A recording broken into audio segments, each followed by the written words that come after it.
نبی پاک کا فرمان ہے کہ عورت پر اس کے شوہر کا عظیم حق ہے۔ اتنا عظیم حق کہا کہ اگر شوہر کا جسم زخمی ہو، جسم سے پیپ اور خون بہتا ہو اور عورت اس کے زخمی جسم کو زبان سے چاٹے تب بھی اس کا حق ادا نہ ہوگا۔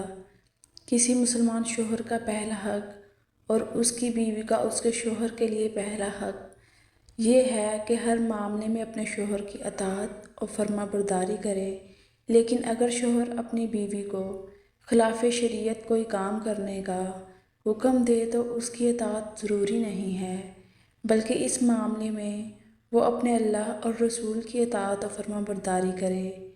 حضرت عائشہ رضی اللہ تعالی عنہا سے روایت ہے کہ نبی پاک نے فرمایا، عورت پر سب سے زیادہ حق اس کے شوہر کا ہے اور مرد پر اس کی ماں کا ہے۔ ایک اور جگہ نبی پاک نے ارشاد فرمایا کہ غیر اللہ کو اگر سجدہ کرنا جائز ہوتا تو میں عورت کو حکم دیتا کہ وہ اپنے شوہر کو سجدہ کرے۔ شوہر کی اطاعت کے حوالے سے نبی پاک نے فرمایا کہ جو عورت 5 وقت کی نماز پڑھے، رمضان کے روزے رکھے، اپنی عزت کی حفاظت کرے اور شوہر کی اطاعت کرے تو وہ جس دروازے سے چاہے جنت میں داخل ہو جائے۔ ایک اور جگہ ارشاد فرمایا، جو عورت اللہ کی اطاعت کرے، شوہر کے حقوق ادا کرے، اسے نیک بنانے کی کوشش کرے، اپنی عصمت کی حفاظت کرے اور شوہر کے مال میں خیانت نہ کرے تو اس کے اور شہیدوں کے درمیان جنت میں ایک درجے کا فرق ہوگا۔ اگر اس کا شوہر نیک اور ایمان والا ہوگا تو وہ جنت میں بھی اس کی بیوی بنے گی، ورنہ شہداء میں سے کوئی اس کا شوہر بنے گا۔ رسول اللہ نے فرمایا کہ شوہر کا بیوی پر یہ حق ہے کہ وہ شوہر کی اجازت کے بغیر اس کے گھر سے باہر نہ جائے۔ بیوی کا فرض ہے کہ وہ شوہر کے سامنے زبان درازی نہ کرے اور نہ شوہر کے رشتہ داروں سے لڑائی جھگڑا کرے۔ شوہر کا حق ہے کہ بیوی اس کے لیے بناؤ سنگار کرے، عورت کو اس پر اجر ملتا ہے۔ بیوی کو چاہیے کہ جب شوہر پر کوئی مصیبت یا پریشانی آ جائے تو اپنے شوہر کو تسلی دے، جیسے اچھے وقت میں اس کے ساتھ تھی اسی طرح شوہر کے برے وقت میں بھی اس کا ساتھ دے۔ وہ شوہر کی عدم موجودگی میں تمام مال و متاع کی حفاظت کرے اور اپنے شوہر کی عزت کی بھی مکمل حفاظت کرے۔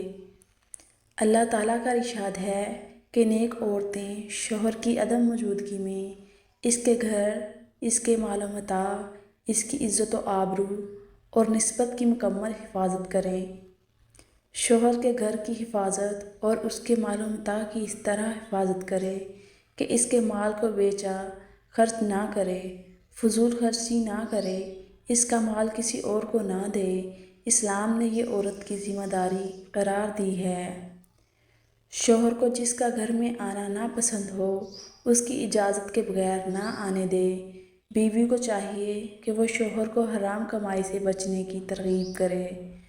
عورت پر یہ بھی فرض ہے کہ وہ شوہر کی جملہ ضروریات کا مناسب خیال رکھے، حتیٰ کہ شوہر کی اجازت کے بغیر نفلی روزے نہ رکھے کہ اس سے شوہر کو ایک حد تک تکلیف اور پریشانی ہو سکتی ہے۔ حضرت ابو ہریرہ رضی اللہ تعالی عنہ سے روایت ہے کہ نبی پاک نے فرمایا کہ کسی عورت کے لیے حلال نہیں کہ وہ اپنے شوہر کی موجودگی میں نفلی روزہ رکھے مگر شوہر کی اجازت سے۔ البتہ شوہر کو چاہیے کہ وہ بلا وجہ بیوی کو نفلی روزے سے منع کرے۔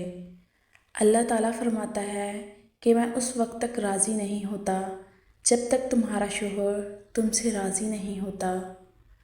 نکاح کا بنیادی مقصد ہی یہی ہے کہ شوہر کی عفت اور پاک دامنی حاصل ہو اور اس کو ضرورت نہ پڑے کہ کسی اور کی طرف دیکھنے کی۔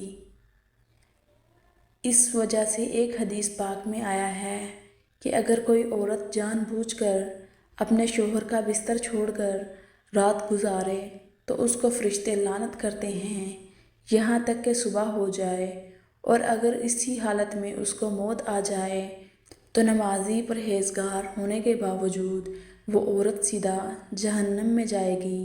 بیوی کا فرض ہے کہ وہ اپنے شوہر کے عیب کسی کے آگے بیان نہ کرے۔ اللہ تعالیٰ نے مرد کو سربراہ بنایا ہے، اس لیے گھر کے معاملات میں فیصلہ شوہر کا ماننا ہوگا۔ البتہ بیوی اپنی رائے اور مشورہ دے سکتی ہے۔ اللہ تعالیٰ نے مرد کو بھی ہدایت دے رکھی ہے کہ وہ حتی الامکان بیوی کی خوشنودی کا خیال رکھے، لیکن فیصلہ مرد کا ہوگا۔ بیوی کا فرض ہے کہ اگر شوہر میں شریعت کے خلاف کوئی چیز دیکھے تو اسے ادب سے منع کرے۔ اگر بیوی یہ چاہے کہ ہر معاملے میں فیصلہ اس کا ہوگا اور وہ سربراہ بن جائے تو یہ فطرت کے خلاف ہے اور اس کا نتیجہ گھر کی بربادی کے سوا اور کچھ نہیں ہوتا۔ غور کیا جائے تو اللہ تعالیٰ نے ہر معاملے میں توازن رکھا ہے۔ اگر انسان اس توازن میں خرابی پیدا کرنے کی کوشش کرتا ہے تو تباہی یقینی ہے۔